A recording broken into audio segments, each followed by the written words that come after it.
For those who don't know me, I'm Dr. Gary Kaplan, and I'm Medical Director of the Kaplan Center. We've been growing over the years, and one of the biggest changes we've made in the last couple of months in particular is we've expanded our offerings. We have, our entire reputation has been built on managing very sick patients with chronic pain, chronic depression, chronic fatigue syndrome. And we've been doing this for 30 plus years, somehow. It seems like a long time, but it's flown by. In the process of doing that, we've also learned a great deal about how to keep people healthy, how to keep them staying healthy and not end up as the really chronically ill patients that we're more commonly dealing with. So what we've done over time is we've had the privilege of adding Dr. Dan Sheehan to our staff, who is doing regenerative medicine, and so that in terms of helping with back pain and neck pain and shoulder pain and fixing joints, we do sports injuries. And so part of what we're now looking at is keeping people in optimal health.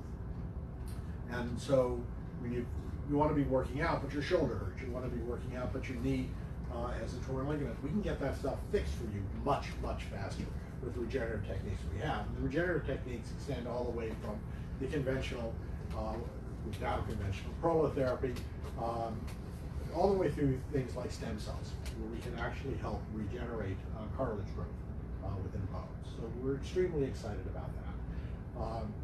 But the other thing that we're looking at now is we're looking at optimal health and we're looking at early cognitive decline, kind of the two ends of the spectrum. And so in order to bolster our capacity, in order to be able to handle those kind of things, we were fortunate enough to find Dr. Nia Wills. She has expertise in, her board certifications is internal medicine. She's a graduate of Thomas Jefferson Medical School in Philadelphia, and she did her residency in internal medicine here at the Washington Hospital Center. She's been in practice for over 10 years, and she really loves taking care of people who want to partner with her and help themselves do everything they can to stay in optimal health. So diet, weight loss, and nutrition are extremely important to her, but so is things like meditation and all of functional medicine, which she has great depth and expertise in. So we're absolutely delighted to have Dr. Wills join our staff. Absolutely delighted that she's speaking to you this evening, and so I'm looking forward to your presentation. Thank you, Dr. Gary. Thank you. So how's everyone doing tonight? So I've always hesitated doing a talk about weight loss or trying to put out any formula for weight loss because I think it's really complex, especially once we get into our 30s. So I hope to kind of help everybody to reframe how we think about weight loss and reapproach it. So technically we said it was 10 steps. You're still going to get all 10 steps. We're just going to go through it a little more quickly. So I put together a composite patient that I see every day, and it also includes me to some extent. So her name's Simone. She's a 42-year-old busy mom, wife, and executive. Over the last year, she's progressively more tired.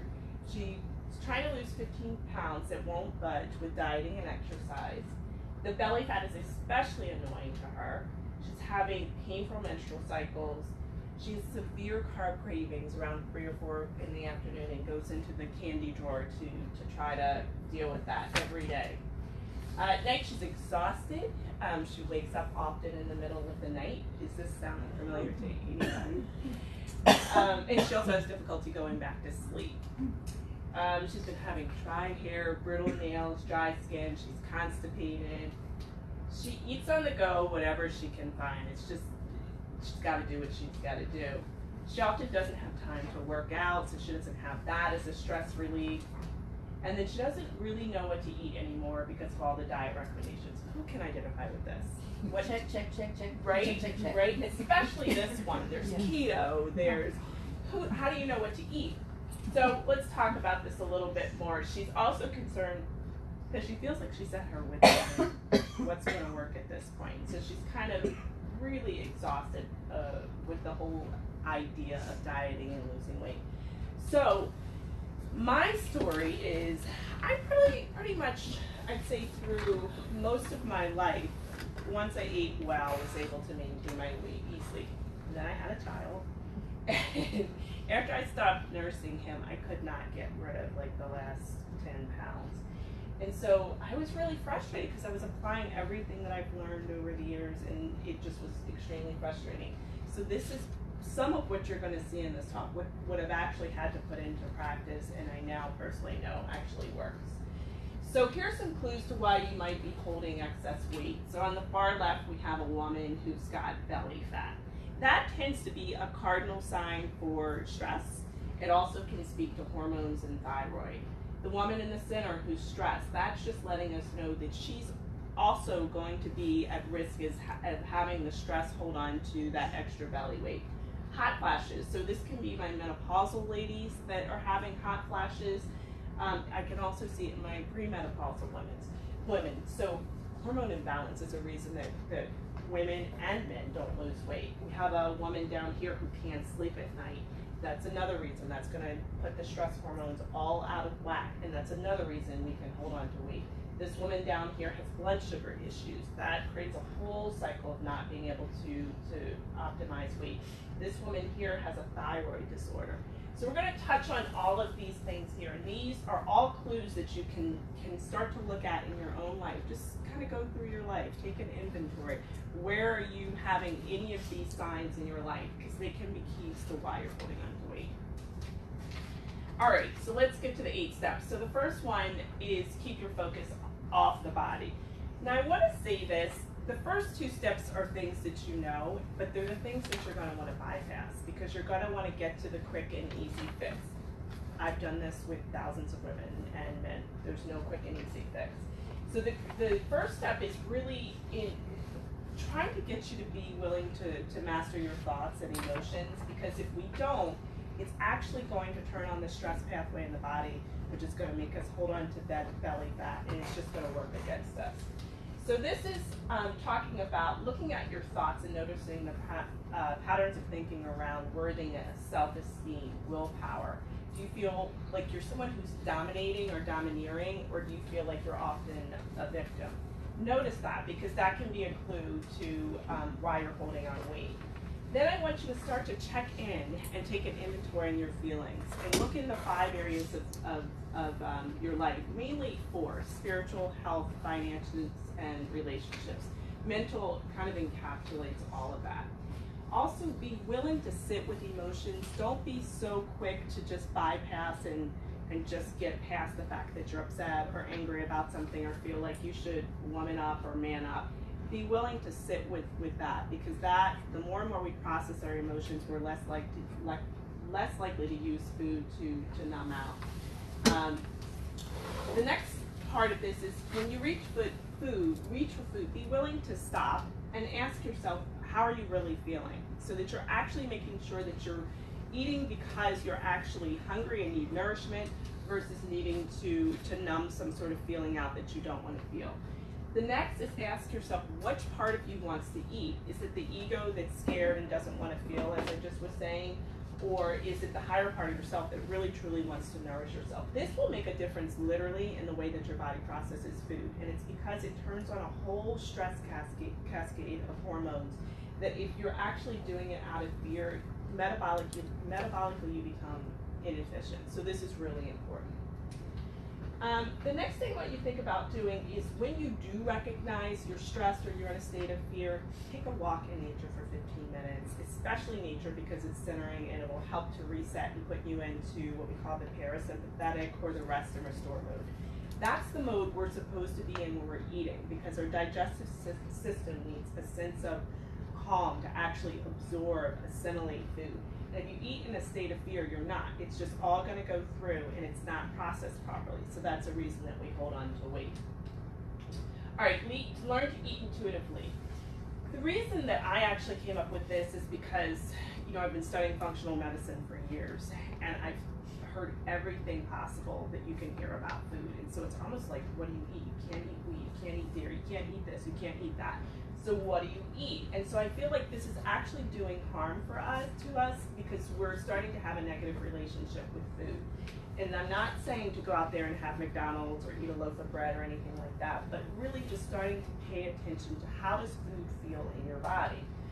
So it's not just what you eat, it's what you think about what you eat that matters. And this was actually the pivotal point for me when I was able to let go of that additional weight after my son. That I really had to understand it was my fear thoughts about the food that were creating the problem, and it wasn't really the food. All right, so learning to eat intuitively. Start to notice how the food feels in your body. Each day, pick a different meal that you really would enjoy. So something wholesome, but also healthy. And then I want you to pay attention to how it feels in your body. Do you feel energized by this food? That's a sign that it's agreeing with you. Also look at how you digest it. If you're free of bloating, constipation, gas, allergies, brain fog, things of that sort, joint pain, then you know that the food is probably agreeing with you. When you start to have symptoms like that, this is a sign that it does not agree with you. So you want to keep that food out of your system. And then at the end, ask yourself, do you feel satisfied or did you deprive yourself? Because if you did the latter, you're going to end up probably eating something like more than you actually really need to try to satisfy yourself. But it's also, again, it's the way the food is processed in the body. And this next point brings me to France. So we all hear that French women, why are they so much skinnier than American women? Does anyone know why? They walk. That's part of it. Mm-hmm.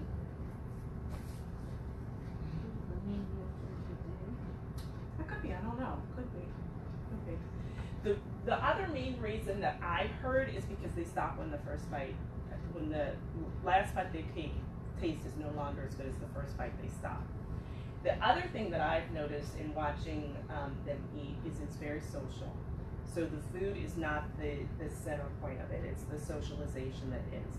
So paying attention to, it's more important to eat something that's nourishing and healthy, but maybe not as calorically deficient, because that more nourishing meal is going to satisfy you and it's going to be processed in your body more efficiently. Also pay attention, did you sit down and eat in a mindful way versus rushing? Again, if you rush and eat and you're on the go, it just is not going to assimilate into the body as well and it'll go on as fat. Did you take time to chew and eat slowly? We know mastication, which is chewing, is very important for your digestive tract to properly be able to absorb it. So that step is really important. And then again, allowing the body to be in the rest and restore state versus that fight or flight state. That is the state that literally shuts the digestive system around. So you can imagine if you're being chased by a tiger, you're not worried about digesting food. You're more concerned with, are you actually able to run fast enough or jump fast enough? So actually, when you are taking the time to sit down and eat in a peaceful manner, you're going to process the food more efficiently. All right. And once you do this, you're going to start to notice what foods work better for you versus just categorically agreeing with everyone and saying this doesn't work in your diet or this doesn't work in your diet. You will actually be able to pay attention and notice after you eat something within a couple of hours, you should be able to know this is not a good food for you. Okay, so that's the main thing we're going to talk about here. The other thing that I tell people is consider food combining. Has anyone heard of this? No? You have? Mm-hmm. Okay. So food combining simply means it's an Ayurvedic idea, and it's basically you don't combine foods that could digestively compete with each other. So you separate, and you have meat separate from legumes, which are separate from grains and starches and fruit. So we have proteases, which break down meat. We have amylases, which are going to break down your grains and starches and other different enzymes that are going to break down your fruits and legumes. And the thought is, with fruit in particular, it digests really quickly. So the thought is, if you eat that with a mixed meal, that you actually can allow, especially like meat, to ferment in the gut. So that's kind of the thought process behind it, that you want to eat these main groups separately to allow the digestive enzymes to work on them so that they're most efficiently broken down and absorbed. You can eat each one of these food groups separately with a neutral vegetable. So if you're interested in that, this often tends to be good if you need a reset, but also if you have any gut issues, this is a good thing to try. All right, if you're eating in a specific way, be sure that it's actually making you feel better. For instance, keto is all the rage now. I love keto. It's great for reducing inflammation, but you've got to make sure that it's actually supporting you. It's not for everyone. It's not for long term. And eating when you're doing a keto diet when your adrenals are really fatigued, it actually can work against you. So you really want to pay attention. Do you feel more energized and clear after eating keto?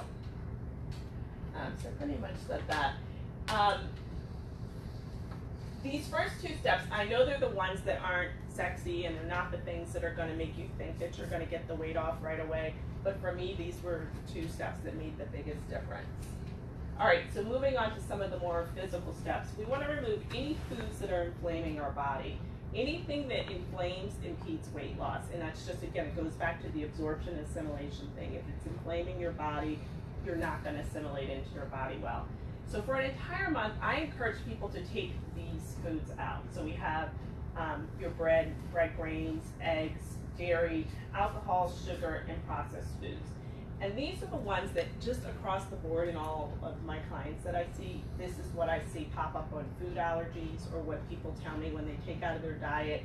This is what makes people feel better and drop weight just instantly without trying. So our bodies, when we're busy dealing with inflammation, again, it takes us out of the digestive process. You might want to think about working with an integrative or functional medicine doctor if you feel like you may have some gut issues or allergy issues or asthma or joint pain. Checking food allergies, so that's called an IgE test. That means you eat something immediately, you have a reaction. The other thing that we often will check are food sensitivities or food intolerances. That's an IgG or an ALCAT test, and that's looking at if you've eaten something repetitively over time, is it creating inflammation? And these often can be good hints into you finding out what works in your body. All right, the next step is, part of this step is to remove sugar. Sugar, as you already know, is going to support weight gain.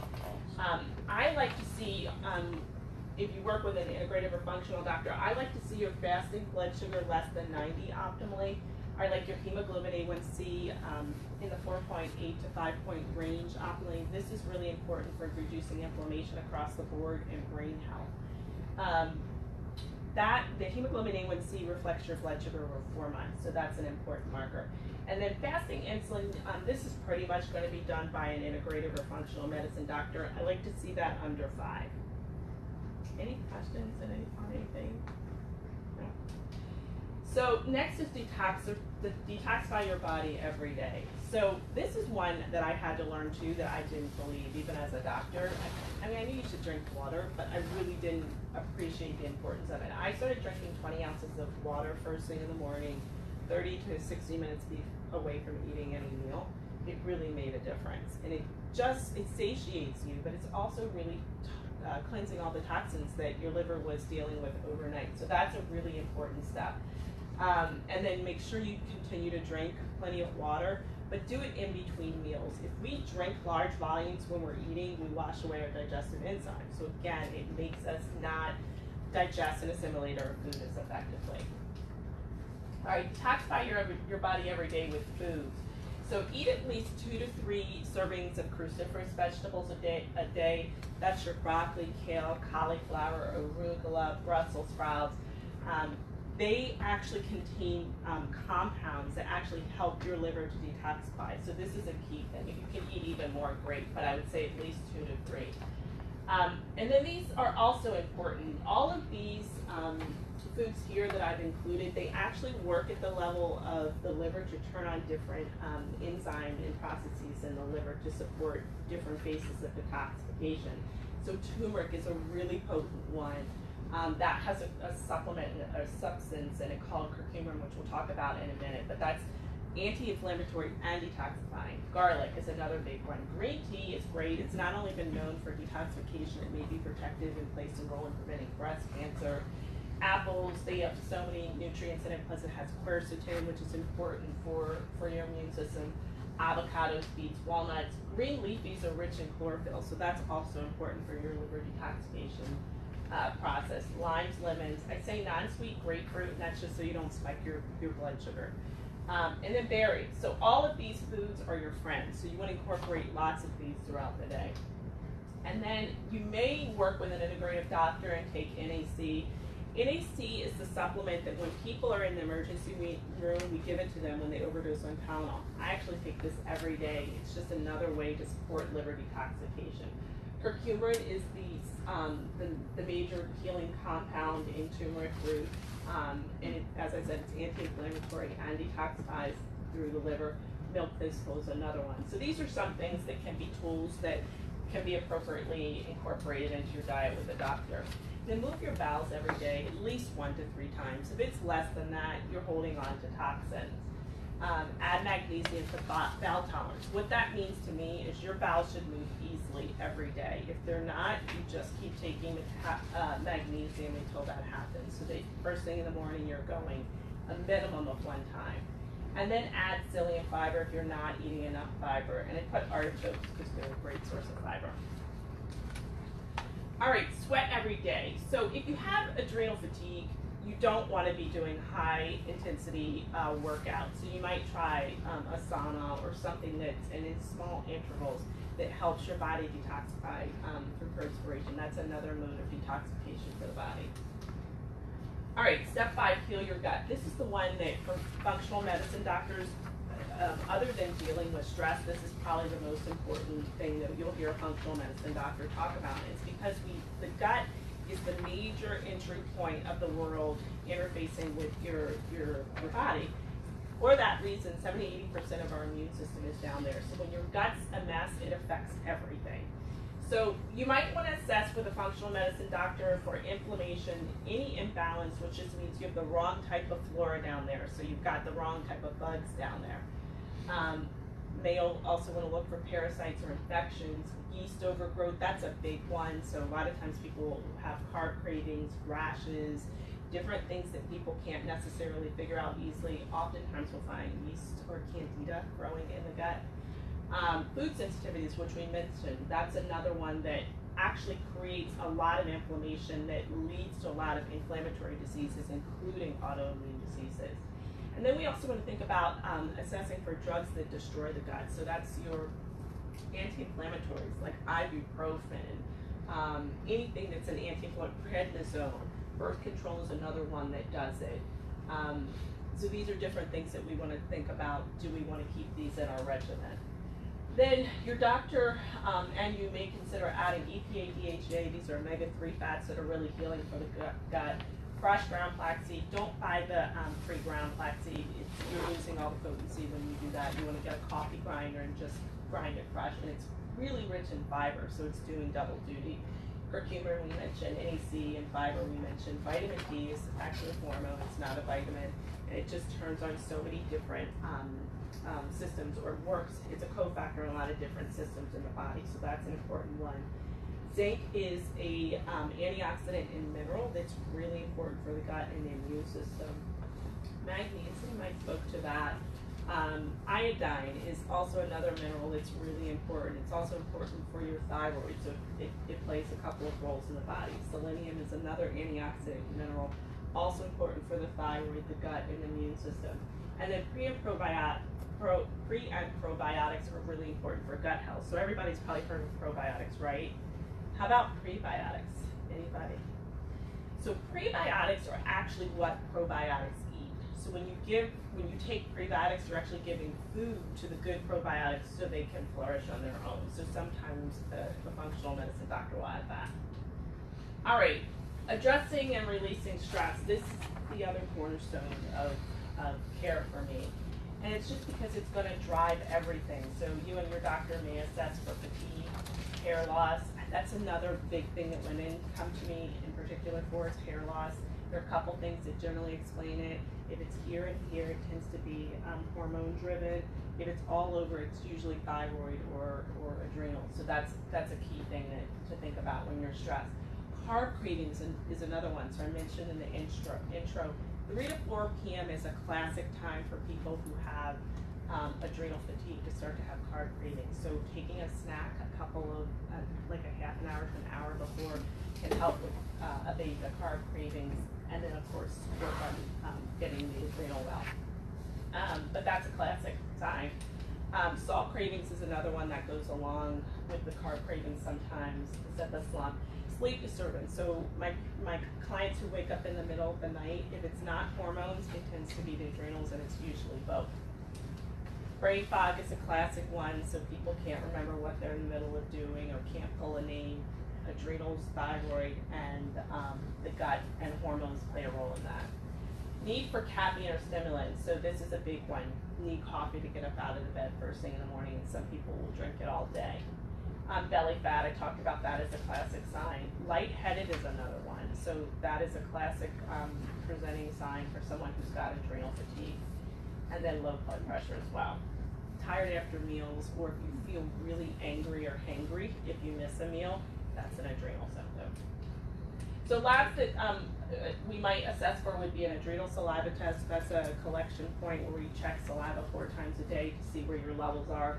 Sometimes we'll just get a quick check with a blood test of a DHA sulfate, and that's the optimal range that we're looking for. But that's really not the whole story. All right, things that I tell people to do anytime I see any signs or symptoms of adrenal fatigue: start meditating. It is the most potent thing I think that you can incorporate on your own. It literally will start to bring your cortisol levels down and bring your immune, your inflammatory markers down that are out of balance. It will help to reset your circadian rhythm. And there's a lot of science behind this. So if you're someone who's just like, it sounds a little too tree hugger to me, this is something that really, there's a lot of science behind it. And then having conversations via journaling or with your higher power to release stress, so that you stop taking it into your body. You actually give yourself a tool to actually process it. That's important.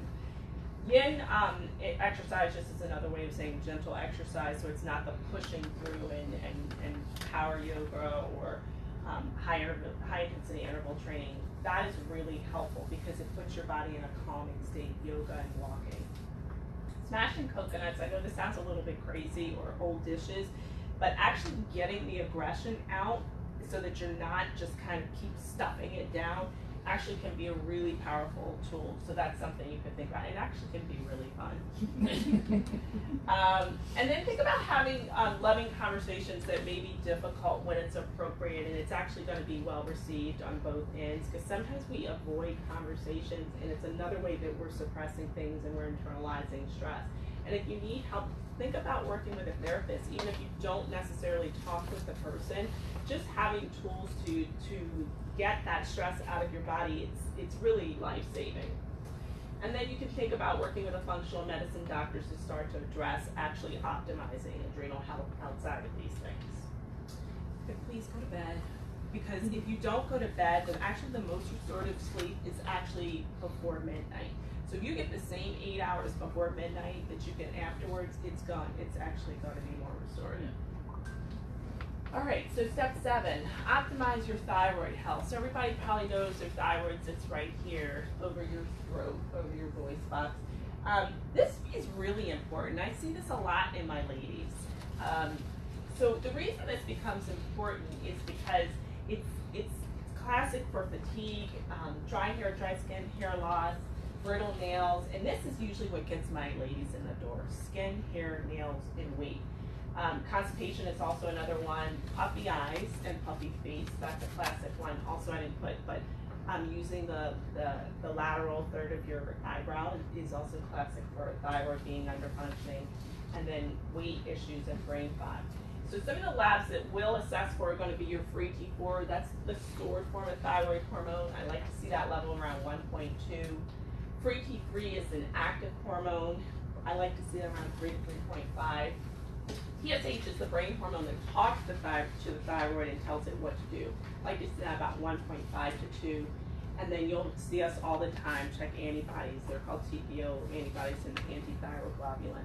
And we like to just see these in the low range. If they're up, it means your thyroid's inflamed, which is another sign that your gut's also inflamed, causing the thyroid inflammation.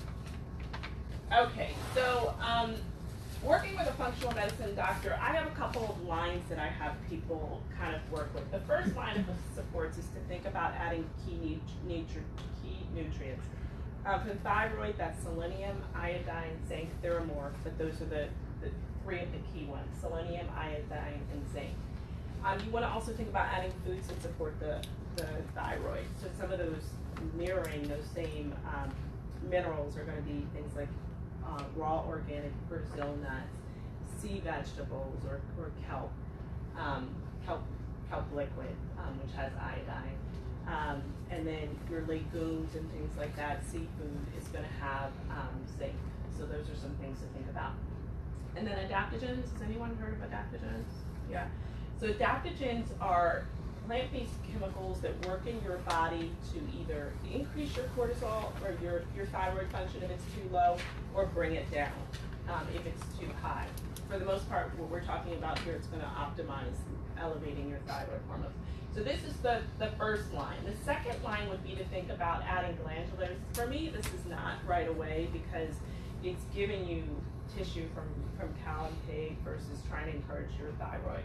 But it's certainly a fair treatment. It's just not the first line for me. Third line would be to add a glandular medication called Thyroid and Armour Thyroid.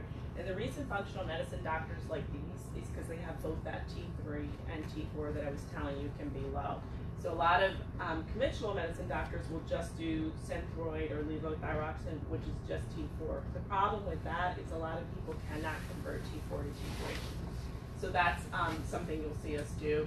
And then on your own, think about where you're stifling your voice or you're feeling like you can't speak. And I'm not encouraging you to go out and have a fight with someone or anything like that, but just learn to express yourself, even if it's through journaling or talking to a friend or a therapist.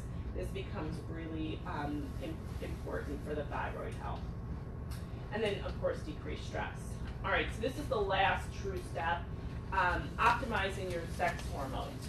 So again, your doctor's going to assess for irregular cycles, PMS, and painful cycles.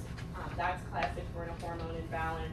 Fibroids and endometriosis, that's classic for a woman being in what we call estrogen dominance, which just means that the body feels like there's too much estrogen relative to progesterone. So it just builds too much tissue up. So that's a classic finding. Having difficulty with weight, poor sleep, brain fog, mood imbalances and anxiety are also classic that I see with hormone imbalances, and bloating with your cycle. And then having any major changes that are really just very uncomfortable and disruptive when you transition into menopause. So hot flashes, night sweats, vaginal dryness. Those are all things that let us know that you could use some optimization of your hormones. So there are a couple ways that we'll assess these tests. We'll do it through blood, saliva, or urine. We're going to look for a progesterone level. Progesterone is the hormone that always needs to be in place if we have estrogen. It's the balancing hormone to that. It's also the calming hormone. It helps your adrenals. It's involved in that adrenal stress pathway. It's protected for the breast and the uterine lining. So this is an important one. And oftentimes we'll give it to people orally before you go to bed because when you take it orally, it has a compound that's sedating. So a lot of times we'll use it orally. Sometimes we'll still do it in creams to sleep. It's not a problem. Estradiol, that's the estrogen that classically works with testosterone to prevent hot flashes, night sweats, vaginal dryness. It also is important for brain and heart health. So this is an important one. Estrone, this is not an estrogen we replace, so I should say progesterone and estradiol, these are hormones that we sometimes will give women.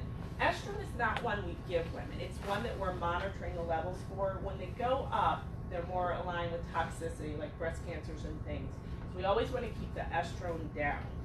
So we assess for the estrone level. Testosterone, it's like a hormone that we don't think of classically for our women. Men, we know it. We see when we give men testosterone, it's a night and day change. For women though, it is too, because for both of us, it's a huge brain hormone. Brain clarity, mood, focus, energy, libido, stamina, motivations. It has anti-inflammatory effects. So a lot of times we see people with inflammatory conditions, they actually get a little bit better. So it's a huge brain hormone. It's big for men and women. Men have way more than us, but it's very important for women too. And then DHEA sulfate, I mentioned that before. That's the stress hormone, but we'll classically check this with a hormone panel as well. So what do we do about this? First line for me is to reduce stress. Second line is to add key nutrients and foods that support hormone balance. It's too much to kind of go into that right now. We can do a whole talk on hormones. But basically, the quick and dirty of it is to reduce refined processed foods, because they're going to fuel estrogen dominance and insulin and blood sugar dysregulation. So the more and more you have a whole foods, clean diet that's going to allow your blood sugar to be more even, that's going to help with hormone balance. And the next thing is to think about adding supplements that can support hormone balance. So this is generally when someone has milder symptoms that we'll do this. If you have severe symptoms, we're going to go straight to the fourth line, and that's adding bioidentical hormones. So bioidentical hormones just means that we're adding hormones that look identical to what a man's testes put out or what a woman's ovaries put out. So that's important, because the synthetics like Premarin that come from horse's urine are not the same as what our ovaries make, and that caused a lot of problems that we saw in clinical trials. On your own, think about where you can address a lack of creativity, where you can look at your unwillingness to partner with others or your higher self or whatever your higher power is. And then, are you having relationships or in a job that you're driving energy into that is just at a dead end? You know, you're just kind of putting too much energy somewhere where it's actually not supportive of you. Okay, so let's go back to Simone. So she did step one, and she's started to notice a pattern of her thinking around being unworthy, and she notices that she's eating to numb her feelings. She now notices the feelings and thoughts and doesn't eat to suppress them. She spends more time journaling and expressing her thoughts to a trusted friend. She now trusts herself to be able to focus more on wellness, and she's kind of dropping the urgency to hurry up and lose weight. She's found that just doing these things alone, she dropped a pound, and I found this to be true myself. Step two, she redefined her relationship with her body and food. She now makes sure that she eats in a way that she knows that the food is there to nourish her, and she stopped seeing food as the enemy. So she started adding things back that she had taken out because she was told that you're not supposed to ever have a grain. And so that was helpful to her. And she also saw that she started releasing the judgment and pressure she was having and putting on herself. And really, this led to her having less emotional eating. She doesn't count calories anymore. She spends time preparing meals that really nourish and support her. And she noticed that when she added steel-cut oats with berries in place of her buttered toast, that she lost another pound. So these are only the first two steps, and she's already lost a couple pounds. Third step, she eliminated all sugar, processed food, dairy, gluten, and eggs. And just in the first 2 weeks, she lost 5 pounds. And I've really seen this. This is something that's real. So if you're already off of those foods, maybe it's not as applicable for you. Step 4 and 5, she started working with a functional medicine doctor to detox and optimize her gut.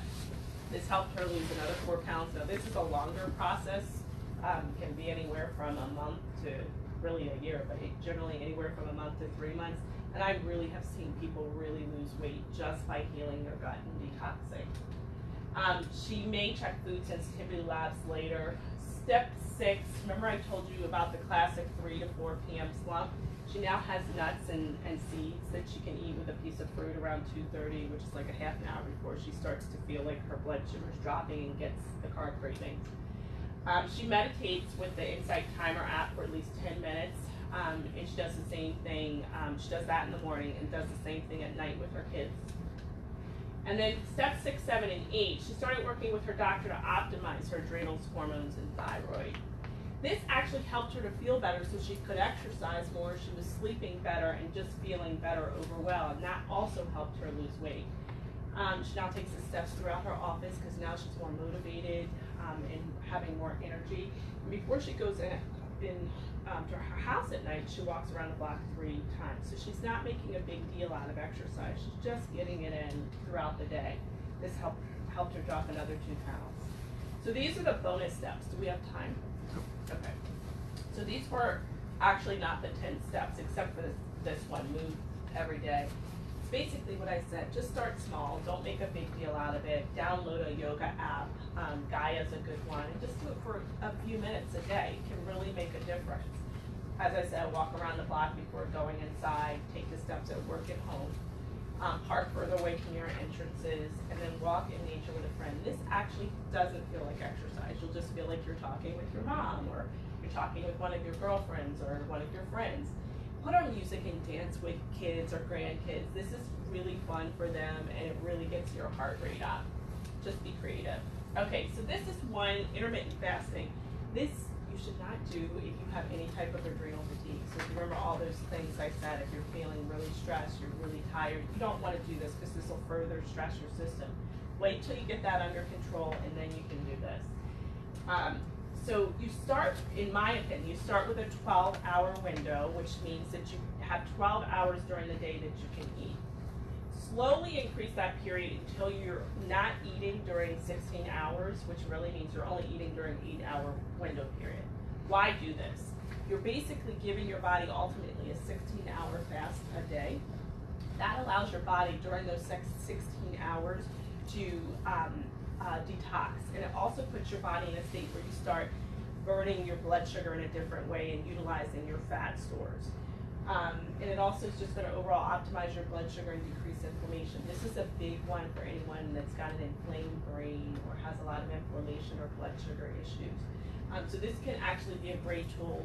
I tell people to work their way up to it. If you do that, the hunger goes away after a week. So if you feel like you're healthy enough to do this and you're working with your doctor, the hunger does go away.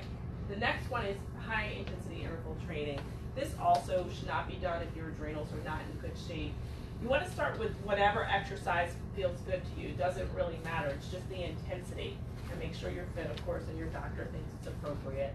You want to warm up for 2 minutes of whatever activity you're doing.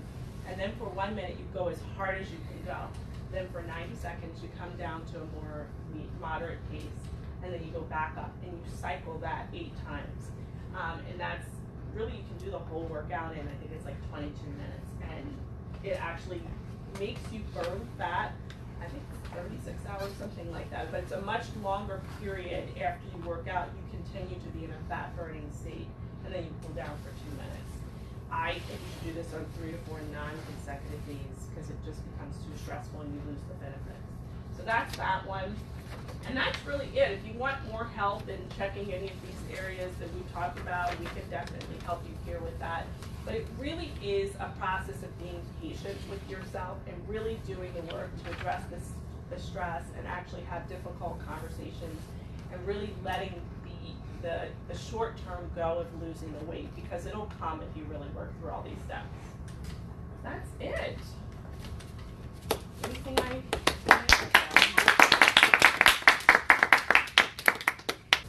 All right, well, thank you, everybody. Thanks for coming. Exceptionally well done. Thank you.